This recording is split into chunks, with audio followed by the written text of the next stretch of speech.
नमस्कार, मेरा नाम संतोष भंडारी। 10वीं कक्षा का 15वां पाठ कर्नाटक संपदा।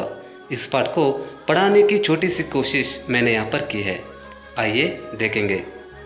इस पाठ में कर्नाटक के अतीत वैभव, वर्तमान प्रौद्योगिकी विकास तथा प्रकृति संपदा के साथ साथ इस राज्य के महान व्यक्तियों के बारे में प्रकाश डाला गया है।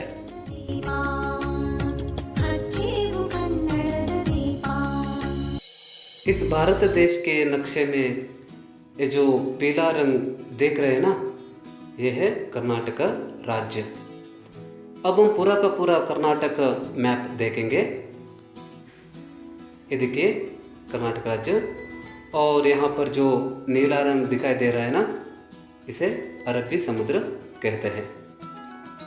और यहाँ गोवा राज्य, और इसके थोड़ा सा ऊपर गए तो महाराष्ट्र, और उसकी सीमा यहाँ तक आती है, और ये है तेलंगाना। उसके थोड़ा सा नीचे गए तो आंध्र प्रदेश का एक राज्य आता है, और उसके नीचे तमिलनाडु, और ये है केरला। कर्नाटक राज्य भारत का एक प्रगतिशील राज्य है। यहाँ की आबादी लगभग 6 करोड़ से भी अधिक है।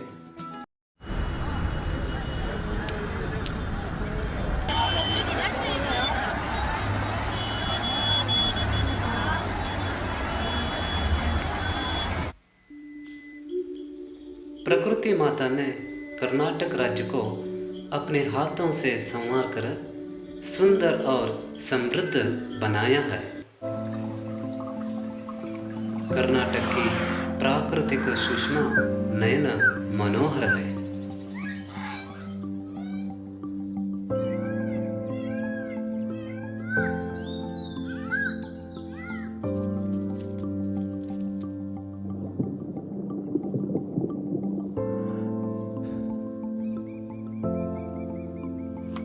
पश्चिम में विशाल अरबी समुद्र लहराता है।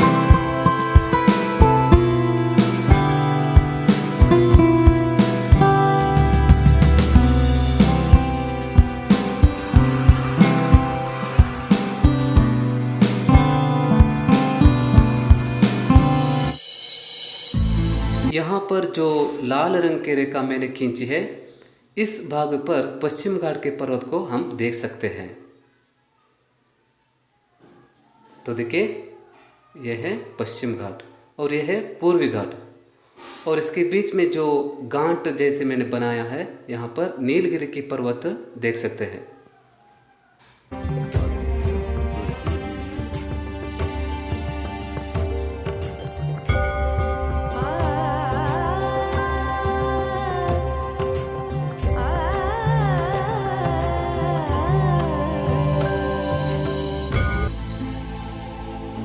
कर्नाटक में कन्नड़ भाषा बोली जाती है। ದ್ರಾವಿಡ ಭಾಷೆಗಳಲ್ಲಿ ಬಹಳ ಪುರಾತನವಾದ ಭಾಷೆಗಳಲ್ಲಿ ಒಂದಾದ ಕನ್ನಡ ಭಾಷೆ ನುಡಿಯನ್ನು ಅದರ ವಿವಿಧ ರೂಪಗಳಲ್ಲಿ ಸುಮಾರು 45 ದಶಲಕ್ಷ ಜನರು ಆಡು ಭಾಷೆಯಾಗಿ ಬಳಸುತ್ತಿದ್ದಾರೆ. ಕನ್ನಡವು ಭಾರತದ 22 ಅಧಿಕೃತ ಭಾಷೆಗಳಲ್ಲಿ ಪ್ರಮುಖವಾದುದು ಹಾಗೂ ಕರ್ನಾಟಕ ರಾಜ್ಯದ ಅಧಿಕೃತ ಆಡಳಿತ ಭಾಷೆಯಾಗಿದೆ. कर्नाटक की राजधानी बेंगलुरु है। यहाँ देश विदेश के लोग आकर बस गए हैं। बेंगलुरु शिक्षा का ही नहीं बल्कि बड़े बड़े उद्योग धंधों का भी केंद्र है। बेंगलुरु में कई सारे गार्डन्स भी हैं। उसमें सबसे प्रमुख लालबाग बॉटनिकल गार्डन। इन गार्डनों के वजह से काफ़ी सारे पक्षियाँ यहाँ आते हैं। बेंगलुरु अपने टेक्नोलॉजी, इंजीनियरिंग, आईटी कंपनियों के लिए दुनिया भर में मशहूर है। इंडिया में सबसे ज़्यादा सॉफ्टवेयर कंपनियां बेंगलुरु में ही मौजूद हैं। इन्फोसिस और विप्रो जैसे बड़े बड़े कंपनियों का हेडक्वार्टर्स बेंगलुरु में ही है। बेंगलुरु में बहुत सारे टूरिज्म प्लेस भी हैं, जैसे Lal Bagh, Cubbon park, Bengaluru palace, Nandi temple जैसे और भी कई जगह यहाँ देखने को मिलते हैं।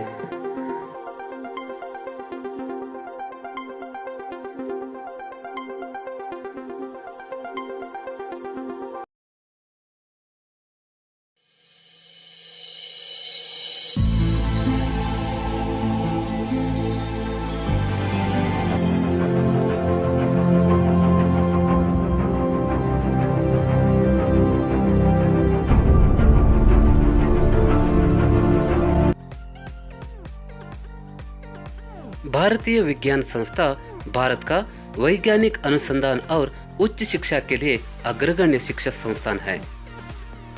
इस संस्था की गणना भारत के उत्कृष्ट संस्थानों में होती है। संस्थान ने प्रगत संगणन, अंतरिक्ष तथा नाभिकीय प्रौद्योगिकी के क्षेत्र में उल्लेखनीय योगदान किया है। जेमशेदजी टाटा द्वारा स्थापित यह संस्था 2016 तक दुनिया के सर्वश्रेष्ठ 250 संस्थाओं में से एक था।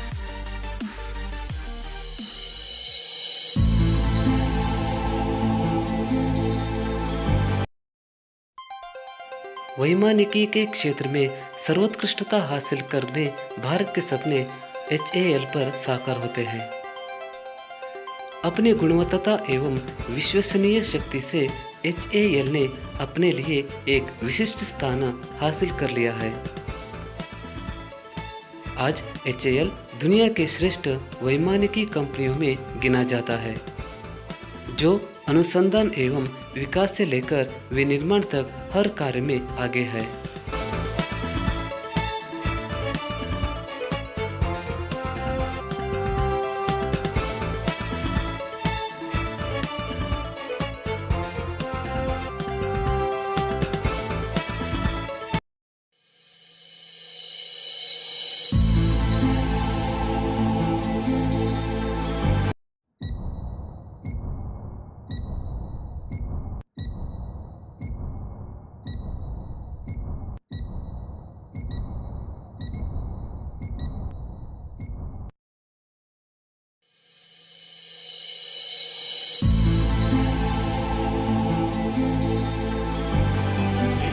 रक्षा अपना फर्ज है,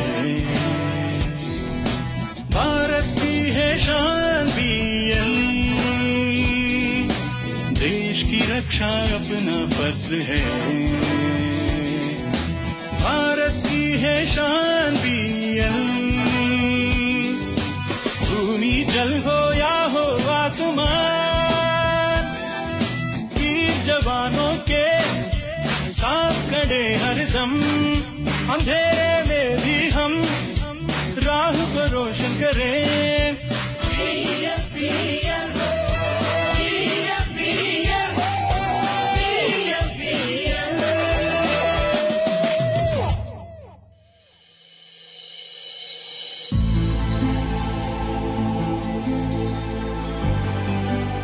सपने को सच करने के लिए 1964 में Bharat heavy electricals limited BHEL की नींव रखी गई,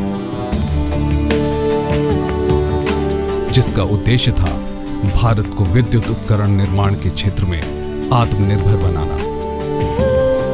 भारत की ऊर्जा, औद्योगिक और यातायात क्षेत्र के लिए नई तकनीक और उत्पाद का निर्माण करना, जिससे विकास की प्रक्रिया को आगे बढ़ाया जा सके। आज BHEL विद्युत, उद्योग, ट्रांसमिशन, रक्षा, तेल व गैस, परिवहन तथा गैर पारंपरिक ऊर्जा, जल क्षेत्र की तकनीकी जरूरतों को अपने डिजाइन, इंजीनियरिंग, निर्माण, परीक्षण और निष्पादन के माध्यम से पूरा कर रहा है।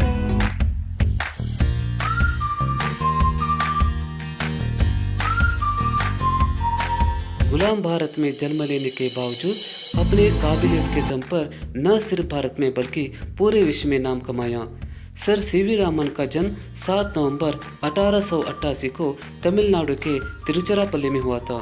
उनका पूरा नाम चंद्रशेखर वेंकटरमन था। एक बार उन्होंने सोचा कि समुद्र का रंग नीला क्यों होता है। इस पर उन्होंने शोध करना शुरू कर दिया और कई सालों तक चला शोधों का रिजल्ट रमन इफेक्ट दुनिया के सामने आया, जिसके लिए उन्हें नोबेल प्राइज मिला। 21 नवंबर 1970 को उनकी मृत्यु हो गई, मगर विज्ञान के क्षेत्र में उनके द्वारा दिए गए योगदान को हमेशा याद किया जाता रहेगा।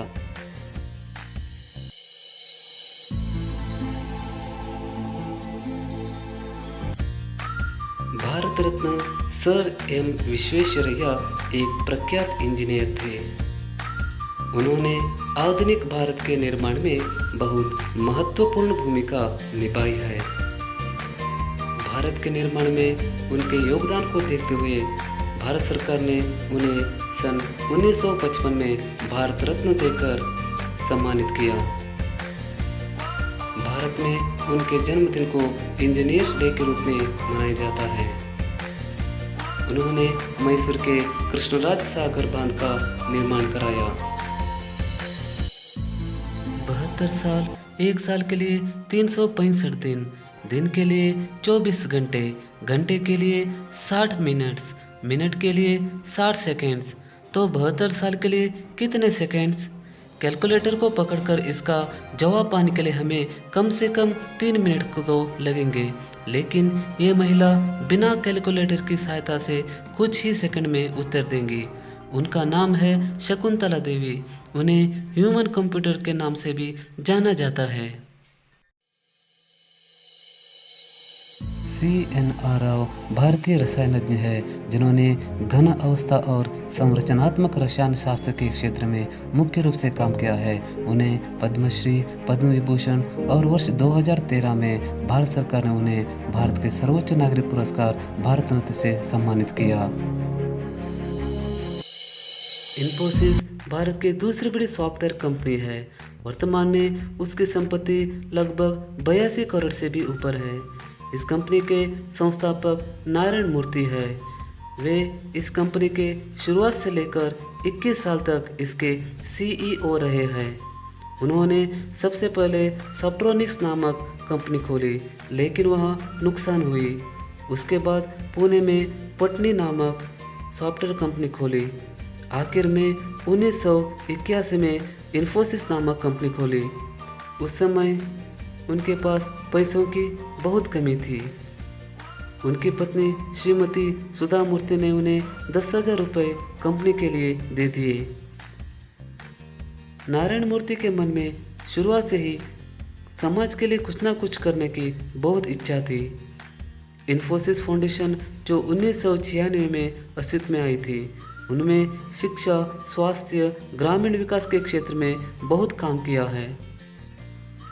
उन्होंने एक बार कहा था, हमारे विकास में सबसे बड़ी रुकावट बाहर की दुनिया नहीं बल्कि हमारी अपनी सोच है।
कर्नाटक में चंदन के पेड़ विपुल मात्रा में मिलते हैं, इसलिए कर्नाटक को चंदन का आगर भी कहा जाता है।